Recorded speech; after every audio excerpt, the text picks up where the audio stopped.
भी अयोध्या में आए। बोले बाबा कहते हैं और एक कहूं निज चोरी, सुन गिरिजा अति दृढ़मति तोरी, काग भुसुंड संग हम दो, मनुज रूप जाने नहीं। वहां भी भोले बाबा गए दर्शन करने, यहां भी आए। भोले बाबा ने सुंदर एक भिक्षुक का वेश बनाया, दरवाजे पर आकर के अलग जगाई, माते भिक्षाम देहि। यशोदा ने दासी से कहा, दासी बोले लगता है कोई संत महात्मा आया है, इसे कुछ मिल नहीं पाया, जाओ दे आओ। दासी ने भोजन का थाल लिया, ले जाकर के पहुंची बाबा के सामने, बाबा ये भिक्षा लो और आगे चलो। भोले बाबा ने कहा तुम कौन, तुम्हारा परिचय क्या है? उस दासी ने कहा तुम्हें भिक्षा से मतलब है कि तुम इंट्रोडक्शन करने आए? अरे भिक्षा लेकर के चलते हो ना। भोले बाबा ने कहा ऐसे वैसे भिखारी नहीं है, हम रजिस्टर्ड भिखारी हैं। हाँ ऐसे वैसे नहीं किसी के हाथ से भिक्षा ले रहे। अरे पहले परिचय दो। दासी ने कहा मैं यशोदा मैया की दासी हूं। भोले बाबा ने कहा तुम वापस जाओ, हम दासियों के हाथ से भिक्षा नहीं लेते, अगर भिक्षा देनी है तो मैया से को खुद आए। अब दासी बड़ी लाल ताती हो गई, दौड़ी दौड़ी गई, मैया हमने तुमसे कहा था इन बाबा भैया को ज्यादा खोपड़ी पे मत चढ़ाओ। अब देखो दरवाजे पे खड़ा है, जिद कर रहा है कि मैं तो मैया के हाथ से भिक्षा लूंगा, अब जाओ तुम ही दो जाकर। दासी से यशोदा ने कहा, अरे दासी तुझे क्या पता है, क्रोध मत कर, ये मांगने वाले बड़े भाग्य से आते हैं दरवाजे पर। हाँ ध्यान रखना, जिसके दरवाजे पर भिक्षुक आना बंद कर दे, नोट करना इस बात को, जीवन में इसे उतारने का प्रयास करना। जिसके दरवाजे पर भिक्षुक आना बंद कर दे, जिसके दरवाजे पर संत महात्मा आना बंद कर दे, जिसके दरवाजे पर मेहमान आना बंद कर दे, और जिसके खेत पर पशु जो हैं फसल को खाना बंद कर दे, तो वो समझ ले कि अब हमारा दिन चलने वाला है, अब हम बर्बाद होने वाले हैं। बात समझ में आई? जिसके दरवाजे पर भिक्षुक ना आए, याचक ना आए, संत फकीर ना आए, मेहमान ना आए, तो वो समझ ले कि वो हमारे अन्न में दोष हो गया है, हमारी बुद्धि परिवर्तित होने वाली है, अब हमारा विनाश हो जाएगा, इन लोगों ने मुझे त्याग दिया है। मांगने वाला जब आए दरवाजे पर, बड़ी श्रद्धा से उसे दो। देखो वो आपके बखारी में कितने गेहूं पड़े देखने नहीं आया है, आपके अकाउंट में कितना बैलेंस है देखने नहीं आया है, केवल श्रद्धा के 4 दाने लेने आया है ना? जरूर दो। लेकिन माताएं हमारी क्या करती हैं, जो दरवाजे पर भिक्षुक ने कहा माते, तुरंत जवाबी कार्रवाई हुई, कैसे घूम रहे हाथी से पले, मजदूरी नहीं करते जाके, बड़ी उठपटांग भाषा में बोलती है। देखो उसे भी पता है कि मजदूरी करेंगे तो सम्मान से बैठ के साथ को खाएंगे, लेकिन वो तो मर चुका है। कौन? जो तुम्हारे यहां मांगने आया है। तुलसी तेनर मरी गए, जे कहूं मांगन जाई, और उनौत पहले बई मरे, जिनमुख निकसत नाई। जरूर दो, धर्म है। तुम अपने धर्म का रक्षण करोगे, रक्षा करोगी तो धर्म तुम्हारी रक्षा करेगा, क्योंकि धर्मो रक्षति रक्षिता। धर्म की रक्षा तुम करोगी तो तुम्हारी रक्षा धर्म करेगा। सीता जी ने अपने धर्म की रक्षा करी, रेखा से बाहर निकल के रावण को भिक्षा दी, रावण ने मारा हाथ तो सीता को उठा करके अशोक वाटिका में अशोक वृक्ष के नीचे बिठा दिया। अब किसी ने किशोरी जी से यहां पूछा कि भाई तुमने तो धर्म की रक्षा की, तुमने भिक्षा दी रावण को, लेकिन तुम्हारी रक्षा यहां कौन करेगा? सीता जी ने बड़े सुंदर जवाब दिया। सीता जी ने कहा जिस धर्म की रक्षा हमने की है और वही धर्म हमारी यहाँ पर रक्षा करेगा। और उसी धर्म रक्षा के बल पर सीता रावण के घर बैठ करके तिनका उठा करके रावण को डांट करके कहती है, अरे रावण तेरी औकात मेरे सामने तिनके के बराबर है। तृणधरी ओट कहत वैदेही, सुमिरी अबधपति परम स्नेही। रावण के आंगन में बैठ करके धर्म रक्षा का ये बल है। रावण को ललकार रही किशोरी जी, ये धर्म रक्षा का बल है। आप अपने धर्म की रक्षा करो, धर्म आपकी स्वयं रक्षा करेगा। इसलिए जब भी कोई मांगने आए तो जरूर उसे दो, देना चाहिए, क्योंकि देते रहोगे तो आता रहेगा और जमा जो करोगे तो जाता रहेगा। किसी कुएं से या किसी नल से पानी निकालना बंद कर दो, तो महाराज 8 दिन के बाद में जो पानी निकालोगे वो पीने लायक नहीं होगा। होगा? बोलो भाई। 8 दिन में उस पानी में दोष उत्पन्न हो जाता है। उसी प्रकार अगर हमने धन इकट्ठा करते रहे धर्म के कार्य में नहीं लगाया तो महाराज उस धन में भी फिर दोष हो जाएगा।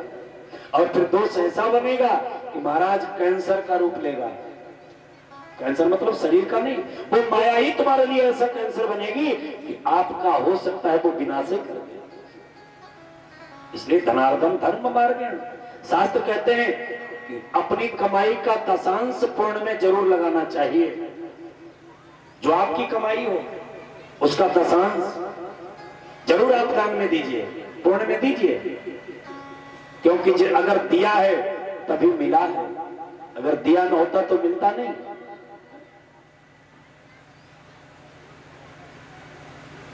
मंदिर में आपने भगवान शिवलिंग का अर्घा देखा होगा, देखा? आप दीपक जला करके ले जाते हो, कहां रखते हो? अर्घा के ऊपर, भगवान के पास में। जो दिया वो भगवान के पास है और जो ना दिया वो अर्घे के बाहर है। ना दिया अर्घा के अंदर देखा है कभी? ना दिया थोड़ा दूर पर होता है, ना दिया थोड़ी दूर पर होता है। जो ना दिया वो बाहर है और जो दिया है वो पास में है। इसलिए देते रहो प्रभु। हम ये नहीं कहते हैं कि आप आकर के भागवत जी में 1 लाख रुपया दान कर दो, कोई बड़ी बात थोड़ी ना। बड़े बड़े सेठ लोग दान कर देते हैं, आप देखिए। तो अगर परमात्मा ने कुछ दिया है तो आप देते रहो। यशोदा ने कहा, दासी तुझे क्या पता है? मांगने वाले बड़े भाग्य से आते हैं। भिक्षा का पात्र लिया, हीरा मोती, और जाकर के मैं बोले बाबा के सामने, महाराज भिक्षा लो। मैया आप? बोले मैं राज रानी हूं, मेरा नाम यशोदा है। तो बाबा ने कहा, मैया ये भिक्षा नहीं चाहिए, अगर आप देना चाहती हो तो भिक्षा मुझे कौन सी चाहिए? बोले बाबा से पूछा, बताओ क्या चाहिए आपको? बोले बाबा ने कहा, मैया दिला दो भीख दर्शन की। मैया जो तुम्हारे घर लल्ला पैदा हुआ है ना, उसका दर्शन करा दो। दिला दो भीख दर्शन की, तेरे दर का भिखारी हूँ। दिला दो भीख दर्शन की, तेरे दर का भिखारी हूँ। दिला दो भीख दर्शन की, तेरे दर का भिखारी हूँ। दिला दो भीख दर्शन की, तेरे घर का भिखारी हूँ। मैं आया हूँ, मैं आया हूँ, मैं आया हूँ बहुत दूर से, तेरे लाला का पुजारी हूँ। मैं आया हूँ बहुत दूर से, तेरे लाला का पुजारी हूँ।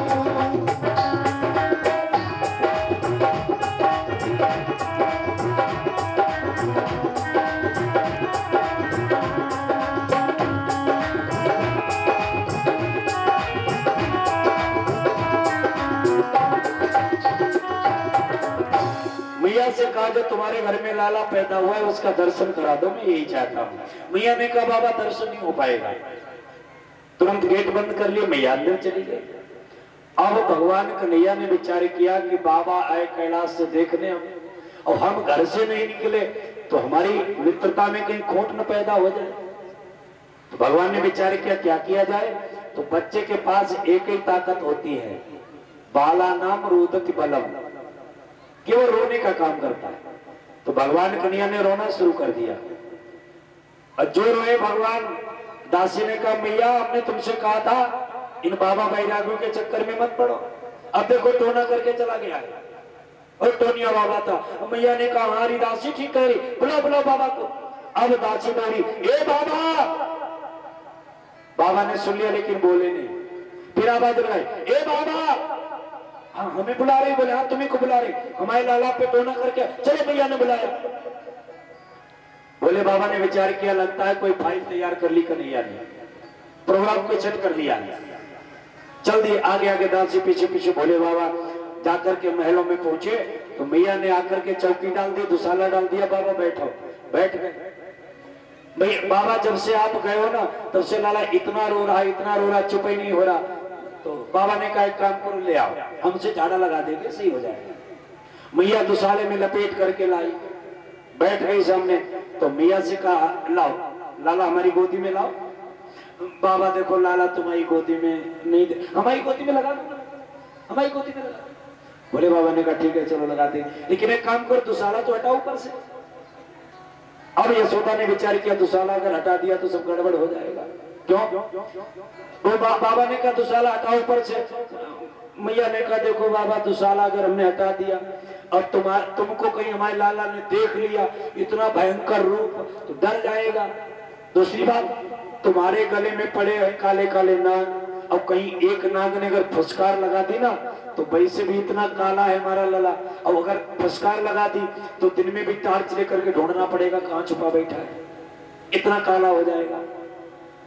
अगर झाड़ा लगाना है तो पैर खोल दे, पैर से लगा दो, हाँ पैर ही खोल दो। बोले बाबा ने विचार किया चलो भगवान के चरण ही देखने को मिलेंगे।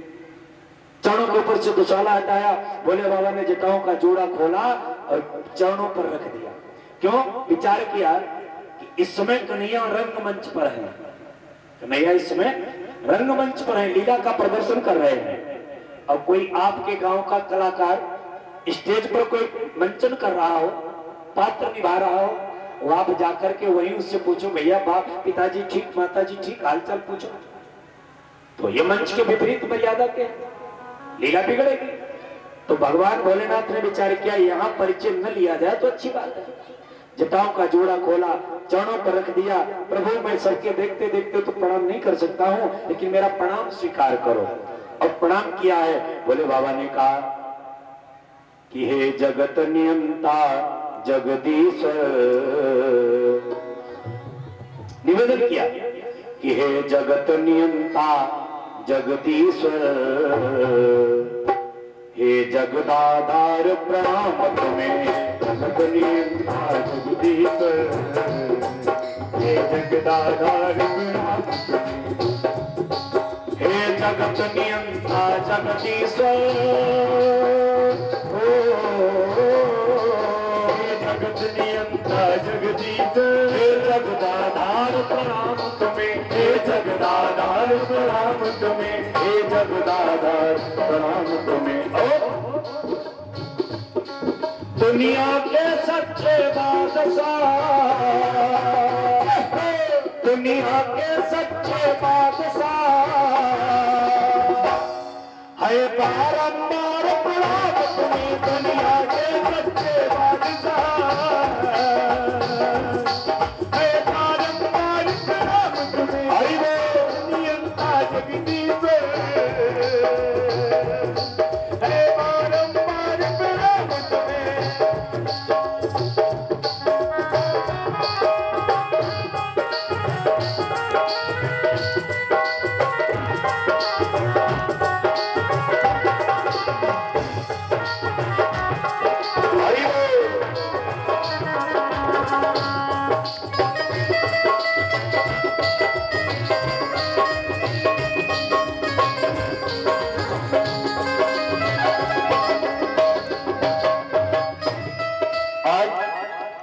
बाबा ने प्रणाम किया, झोली से भस्म निकाली, मैया को दे दी, अगर लाला रोए तो दोबारा लगा देना, भगवान चलेगा।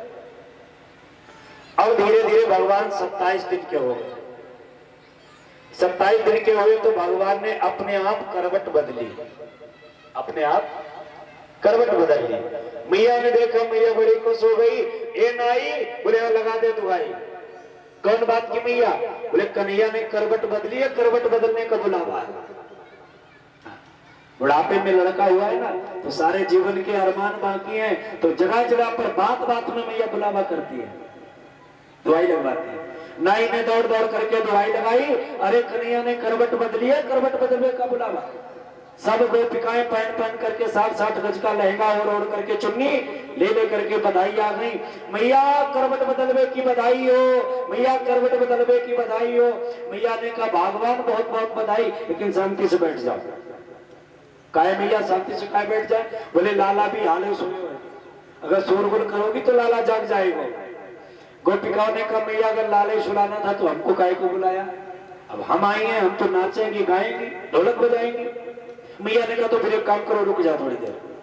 मैया ने क्या काम किया? जितने माट मटके थे वो उठा करके गौशाले में जो बैलगाड़ी रखी है उस पर रख दिए। भगवान का पालना उठाया, बैलगाड़ी में टांग दिया, घर पूरा खाली कर दिया। अब खूब नाचो गाओ। गोपिकाएं इधर नाचने गाइवे में लगी और उधर एक दैत्य चला है। कौन? जिसका नाम है सकटासुर। सकटासुर नामक दैत्य आया भगवान कन्हैया के पास, विचार के अलावा मैं इस बैलगाड़ी को पलट दूंगा, लाला दब जाएगा, मर जाएगा। जो भगवान ने देखा मामा जी आए हैं, तो भगवान ने कहा जरा पास में हो रहा जाओ। जो पास में आया सकटासुर, भगवान बैलगाड़ी पे बैठा पलटने के लिए, तो भगवान ने एक लात मारी, आकाश में बैलगाड़ी उड़ गई, नीचे आकर के धड़ाम से गिरी। तो सबसे नीचे कन्हैया, उसके ऊपर पालना, उसके ऊपर बैलगाड़ी, बैलगाड़ी के ऊपर माट मटके, उसके ऊपर सकटासुर धड़ाम से गिरा, मर गया। अब उधर गोपिकाएं गाने बजाने में लगी हैं, गोपिकाएं गा रही हैं, बधाई गा रही हैं। आइए हम लोग भी गाएं। अरे कन्हैया झूले पलना, कन्हैया झूले पलना, निक होले झोका दीजो। कन्हैया झूले पलना, निक होले झोका दीजो। कन्हैया झूले पलना, निक होले झोका दीजो। निक होले झोका दीजो, निक होले झोका दीजो। निक होले झोका दीजो, निक होले दीजो। मेरे लल्ला, मेरे कन्हैया, मेरे छोना झूले पलना, निक होले झोका दीजो। मेरे नैया झूले पलना, निक होले झोका दीजो। हरि बोल।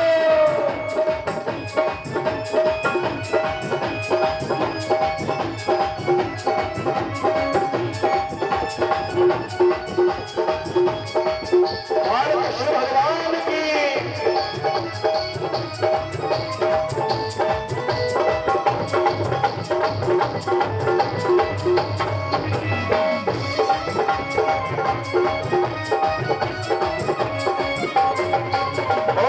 गोपिकाएं गा रही, काहे को तेरे बनो है पालना, काहे को तेरे बनो है पालना।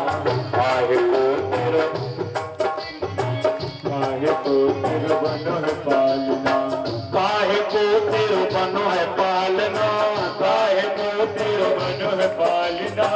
काहे को तेरे बनो है पालना, काहे को तेरे बनो है पालना। काहे के, अरे काहे के लागे कोंडरना, निक होले झोका दीजो।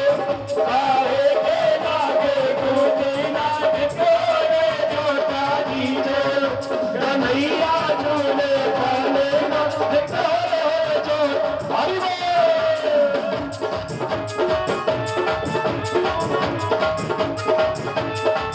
राज बिहारी सरकार की।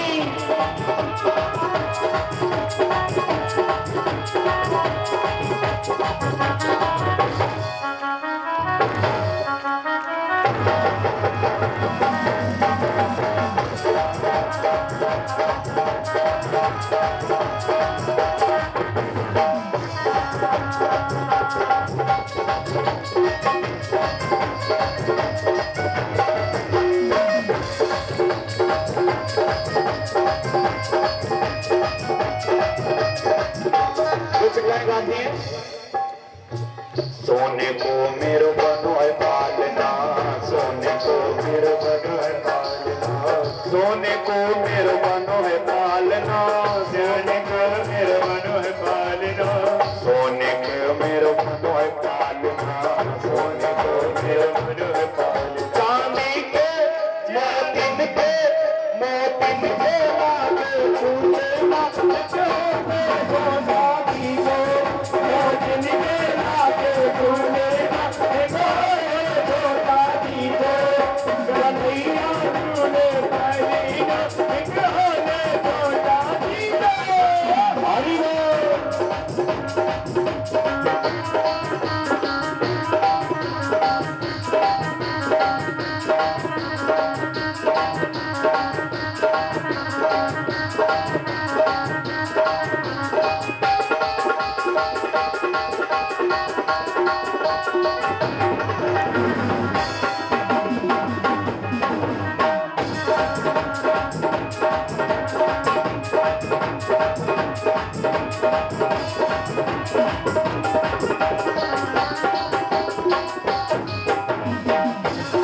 कन्हैया झूले निकले जोता बीजे, कन्हैया झूले निकले जोता बीजे, कन्हैया झूले निकले जोता बीजे, निकले जोता बीजे, निकले जोता बीजे। कृष्ण भगवान की गोपिकाएं गाने बजाने में लगी, तब तक ग्वालवाल दौड़ करके गया, अरे मैया बचाओ, कन्हैया दब गया, कन्हैया दब गया। अब वहां कौन सुनने वाला, वहां तो ढोलक बज रही। एक ग्वालवाल गया, दौड़ करके ढोलक उठाई फेंक दी, अरे तुम सब गायबे बजाइबे में लगी हो, वहां कन्हैया दब गया। अब यशोदा दौड़ी दौड़ी आई, क्या देखा, कन्हैया दबा पड़ा। तुरंत राक्षस हटाया, बैलगाड़ी हटाई, माट मटके हटाए, पालना हटाया, और जब पालना हटाया तो क्या देखा, श्रीमान जी पालने के नीचे लेटे और अपने दाहिने पैर का अंगूठा मुंह में दबाए चूस रहे हैं। दाहिने पैर का अंगूठा मुंह में दबाए चूस रहे। मैया ने उठा करके गले से लगा लिया, आज तो कन्हैया बाल बाल बच गया। लाला एक बात बताओ, ये सब हुआ कैसे? एक ग्वालवाल ने कहा, मैया एक राक्षस आया बैलगाड़ी पलटने के लिए, बैलगाड़ी पे बैठा, अपने खनुआ ने ऐसी लात मारी, धड़ाम से जे मरा पड़ा। देखो यशोदा ने एक गुलचा मारा गाल के ऊपर, दाढ़ी के, तुझे बोलना नहीं आता है? जरा सा लल्ला हमारा 1 लाख से इतना बड़ा राक्षस मर गया। ग्वालवाल का सब खा खा के परेशान, मैया मानने को तैयार नहीं। आज सत्तासुर का वध कर दिया। एक दिन की बात, भगवान कन्हैया को गोद में लिए हुए देहरी पर बैठी दूध पिला रहे हैं। दूध पीते पीते ऐसा लगा कि कन्हैया ने कुछ ज्यादा दूध पी लिया। माताओं में बड़ा वात्सल्य होता है अपने बच्चों के लिए, कम दूध पिए तो परेशान, ज्यादा पी ले तो परेशान। तो ऐसा लगा कन्हैया को कि कन्हैया ने ज्यादा दूध पी लिया, मैया को लगा। तो मैया ने जब दूध पिलाना बंद कर दिया तो कन्हैया ने रोना शुरू कर दिया।